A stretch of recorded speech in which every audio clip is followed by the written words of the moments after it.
મારા વાલા પ્રિયો, ઈશુના નામમાં હું શુભેચ્છા પાઠવું છું. શું તમે મારી પાછળ સુંદર ઇમારત જોવો છો? આપણે પહેલા જે જોયું તે પ્રભુનું ઘર હતું. તે પહેલી ઇમારત હતી જે પ્રભુએ અમારા માટે બનાવી હતી, અને તે એક એવી જગ્યા હતી જ્યાં 3000 લોકો બેસીને પ્રાર્થના કરી શકે છે. ડીજેસ દિનાકરણે તેમનું ઉદ્ઘાટન કર્યું, સમર્પિત કર્યું છે. તમે તે બધું જાણો છો. અને એ જ રીતે વર્ષ 1998માં 13 જાન્યુઆરીના રોજ ભાઈ ડીજેસ દિનાકરણે આ ઇમારતને સમર્પિત કરી હતી, પ્રાર્થના કરી હતી અને ઉદ્ઘાટન કર્યું હતું. આ શું છે, શું આમ વિચારો છો? આ એક સોલ વિનિંગ ટ્રેનિંગ સેન્ટર છે. આ કેન્દ્ર નિયમિતપણે આત્મા જીતવાના શિબિરો ચલાવવા માટે અને આત્માઓ કેવી રીતે જીતવા તે શીખવવા માટે બનાવવામાં આવ્યું છે. અને આ સેન્ટરની ઉપરના ભાગમાં પ્રભુના સેવકો માટે રહેવા માટે પણ એક સ્થળ બનાવવામાં આવ્યું છે. અને તમે જુઓ, હમણાં પણ બેદારી માટે સેવકોને અહીં માર્ગદર્શન આપવામાં આવી રહ્યું છે. યુવાનો માટે ઉપદેશો અને પ્રાર્થનાઓ હજુ પણ થાય છે. અને અહીં એક સ્ટુડિયો છે, પાછળના ભાગમાં રેકોર્ડિંગ સ્ટુડિયો છે. આજે છે તે પેલેસ ઓફ ગોડ છે, એટલે કે જુઓ, પ્રભુનું મહેલ એમ કહેવામાં આવે છે.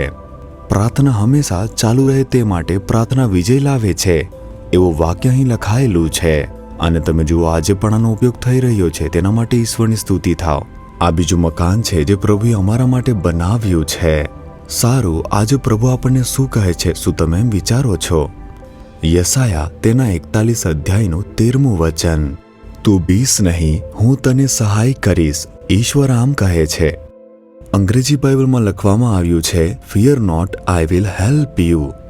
હું તમારી સાથે રહીને તમને મદદ કરીશ. શું તમે આજે કોઈની મદદ શોધી રહ્યા છો?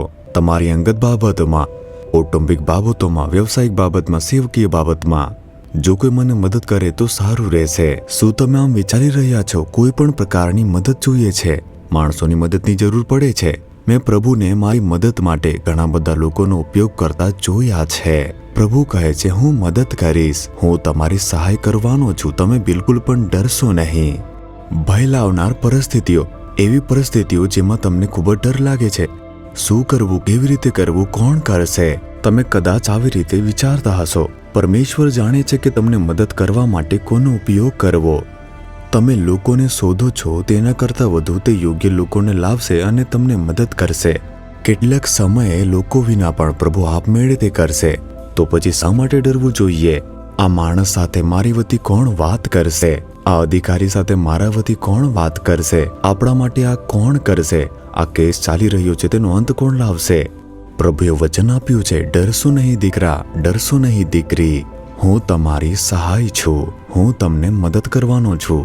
તે તમારો હાથ પકડીને કહી રહ્યા છે કે હું તમારી સાથે છું, મારા પુત્ર પુત્રી. તમારો હાથ તેમના હાથમાં આપો, કહો તમે મારી મદદ છો. હું કોઈ માણસ પાસે જઈશ નહીં, હું કોઈને શોધીશ નહીં, હું તમને શોધીશ. પ્રભુ, તમે મને મદદ કરો, આ કહીને જુઓ. પછી પ્રભુ તેમાં હસ્તક્ષેપ કરશે. જ્યાં સુધી તમે માણસ પર વિશ્વાસ રાખીને કહેશો તે મદદ કરશે, આ મદદ કરશે, તેઓ મદદ કરશે, જ્યાં સુધી તમે અન્ય લોકો પર વિશ્વાસ રાખશો, પ્રભુ દૂર ઊભા રહેશે અને તમને જોતા રહેશે. જ્યાં સુધી તમે સંપૂર્ણ વિશ્વાસ નહીં કરો અને તેમને શોધશો નહીં, કોઈ પણ મને મદદ કરી શક્યું નહીં, બધું જ નિષ્ફળ જતું રહ્યું છે. ચાલો હવે અંતે પ્રભુને શોધીએ. લોકો પ્રાર્થના કરવા આવે ત્યારે આવું જ કહે છે, હું અહીં અને ત્યાં ગયો હતો, મેં આ કર્યું હતું, તે કર્યું હતું, બધું જ પ્રયત્ન કર્યું. મારા જીવનની અંદર આ રોગ આવ્યો છે, તેના 10 વર્ષ થઈ ગયા છે, બધું જ આજમાયું પરંતુ નિષ્ફળ ગયા. હવે પ્રભુ પાસે આવ્યા. તમે ગમે તે જરૂરિયાત કે સમસ્યાનો સામનો કરો, પહેલા પ્રભુને જણાવો, હે પ્રભુ, તમે મને મદદ કરો. તે સુંદર રીતે દોરી જશે. પ્રભુ જાણે છે તમારા માટે વસ્તુઓ બનાવવા માટે કોનો ઉપયોગ કરવો, તેઓ તે કરશે. હે પ્રભુ, માણસ પર વિશ્વાસ કરવા બદલ તમે મને માફ કરી દો. પ્રભુ, તમને પ્રથમ સ્થાન ન આપવા બદલ મને માફ કરો. હું હવે બધું છોડીને તમારે તરફ જોઈ રહ્યો છું. તમે મને વચન આપ્યું છે અને તમે મને સહાય કરશો. આ કહીને જુઓ, તમે આજે તમારા જીવનમાં ચમત્કાર જોશો. શું તમે કહેશો, પ્રભુ તરફ જોઈને કહો, હે પ્રભુ, માણસની મદદ માંગીને મને છેતરવામાં આવ્યો છે, પરાજિત કરવામાં આવ્યો. મેં વિચાર્યું તેઓ મને મદદ કરશે, આ લોકો મને મદદ કરશે, તે માટે મને માફ કરો. મેં તમને છેલ્લું સ્થાન આપ્યું, મને માફ કરો. હું તમને પહેલું સ્થાન આપીશ અને તમે મને મદદ કરો. પ્રભુ, આ બાબતમાં મારા માટે એક ચમત્કાર કરો. તમે મને વચન આપ્યું છે કે ડરશો નહીં, હું તમને સહાય કરીશ. મારી સાથે રહો અને મારા માટે આ કામ કરો. હું આજે એક ચમત્કાર જોવાનો છું. ઈશુના નામમાં આમેન, આમેન.